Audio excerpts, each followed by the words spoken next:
আমিরে জামাত বাংলাদেশ জামাত ইসলামীর আমির ডাক্তার শফিকুর রহমান যুগান্তকারী ঘোষণা দিয়েছেন।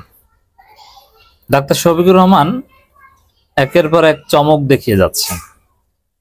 একটা দল ক্ষমতা আসার জন্য নেতৃত্বের যে গুণাবলী দরকার, একজন ক্যারিসমেটিক ফিগার দরকার, একজন আইকনিক ফিগার দরকার, সেটা ডাক্তার শফিকুর রহমানের মধ্যে আছে।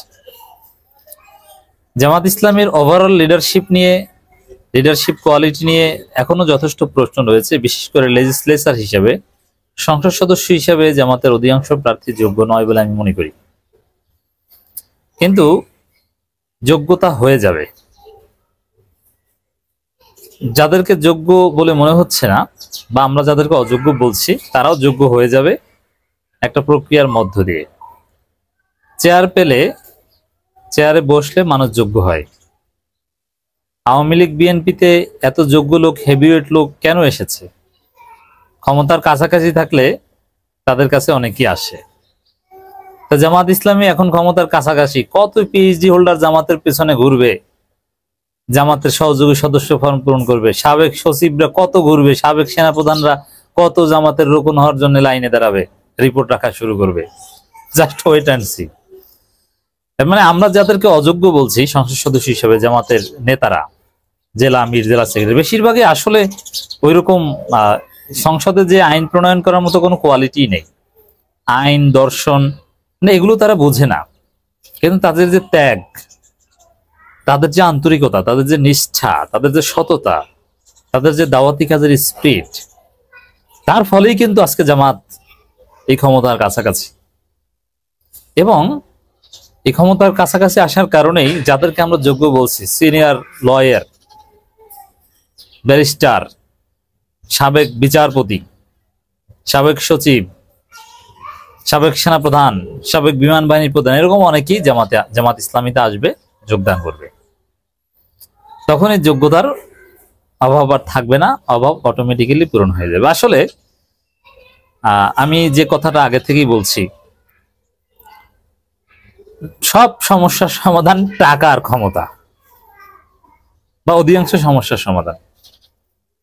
যেমন আপনার আকীদা খারাপ, এই থিওরি আমি অনেকবার দিয়েছি, এর সমাধান হচ্ছে ক্ষমতা।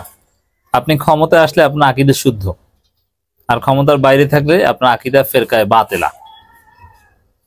আপনি অনুকূলে পরিবেশে আসলে আপনি দ্বীনি ভাই, আর প্রতিকূল পরিবেশে থাকলে আপনি কাদিয়ানির ভাই। মওদুদিবাদী আর কাদিয়ানি দুই ভাই। এটাই হচ্ছে বাস্তবতা, মানেন আর না মানেন।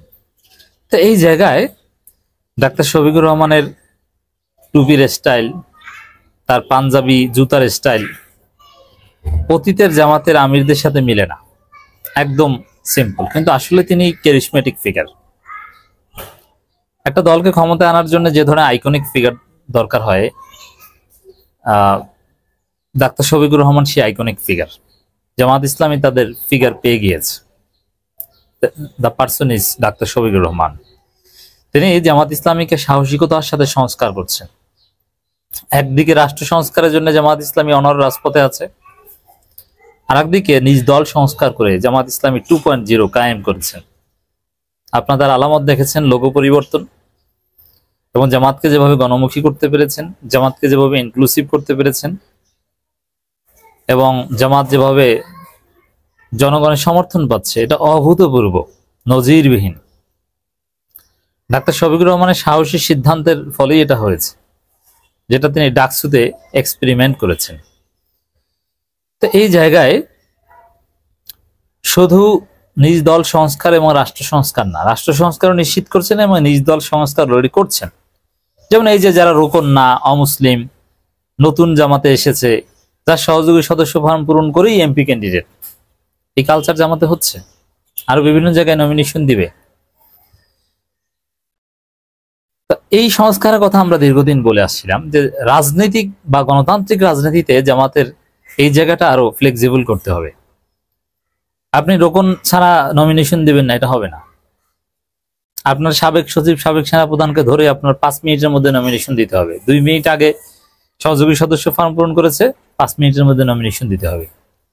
আপনাকে মন্ত্রী বানাতে হবে সুলাইমান চৌধুরীকে, যিনি অনেক বছর এবি পার্টি করেছেন, অবশ্য সুলাইমান চৌধুরী আমিরে জামাতের ইঙ্গিতেই আবার জামাত ইসলামীতে ফিরেছেন, যে জামাত যদি সত্যি এবার সরকার গঠন করতে পারে, সে মন্ত্রণালয়ে এবি পার্টির সাবেক আহ্বায়ক সুলাইমান চৌধুরীকে রাখা হবে। তিনি কিন্তু এখন জামাত ইসলামীতে নতুনভাবে আবার তাকে রোকন হতে হবে। তিনি রোকন হবেন, তিনি অনেক প্রবীণ রোকন, তার জন্য এবং শিক্ষিত মানুষ, তার জন্য রোকন হওয়ার ব্যাপার না। রিপোর্ট রাখবেন এবং কোরআন হাদিস তো পড়েন নিঃসন্দেহে। আর মৌলিক রোকন শপথ যে কোনো সময় তাকে দিয়ে দেওয়া যায়, জাস্ট রিপোর্টটা ফরজ ওয়াজিব এটা ঠিক আছে কিনা দেখলেই হয়। কারণ ইসলামী আন্দোলন একামতি দিন এটা তিনি বুঝেন, এটা বুঝে শুনে আগে রোকন হয়েছিলেন, তিনি এটা বুঝেন, এই কনসেপ্ট ক্লিয়ার। কেতাব সব পড়া, তার একবার না অনেকবার পড়া, আর কিছু আয়াত হাদিস ভুলে গেলে ওইটা মুখস্থ করা। তো দর্শক, এই জায়গায় আমিরে জামাত শুধু রাষ্ট্র সংস্কার এবং নিজ দল সংস্কার না, আর অনেক বিষয় সংস্কার করছেন। যেমন আপনি যদি দেখেন যে ক্ষমতায় আসতে হলে ৭১ প্রশ্নের মীমাংসা করতে হবে। এখন মীমাংসাটা কিন্তু আমি বলছি না যে এই ক্ষমা চাওয়ার যে ড্রাফট তৈরি করা হচ্ছে ওইটা, তা না। আপনাকে শহীদ মিনারে, স্মৃতিসৌধে এবং বধ্যভূমিতে বিভিন্ন জায়গায় যেতে হবে, তারপর ক্ষমতা আসার পর প্রয়োজন অনুযায়ী আপনাকে রেজলিউশন করতে হবে। তো এই যে ৭১ প্রশ্নের সমাধান, এটার উদ্যোগ নিয়েছেন, এর মানে ক্ষমতা আসার সব প্রস্তুতি ডাক্তার শফিকুর রহমান সম্পন্ন করেছেন, কোনো হীনমন্যতা নেই। অতীত ভুলে দেশ গড়ার নীতি গ্রহণ করেছে। এই অতীত ভুলে এটা নানান ব্যাখ্যা আছে। তার একটা দিক হচ্ছে যে ৭১ বা নানান কিছু, ওখানে আমরা ভুল করলেও ক্ষমা চাইতেও রাজি, কোনো সমস্যা নেই। আমরা দেশ গড়বো, কল্যাণ রাষ্ট্র করবো, অতীত নিয়ে খোঁচাখুচি এটা চলবে না। দেশ গড়াটাই প্রধান লক্ষ্য, মানুষের সমস্যা সমাধান, বেকারত্ব সমস্যার সমাধান।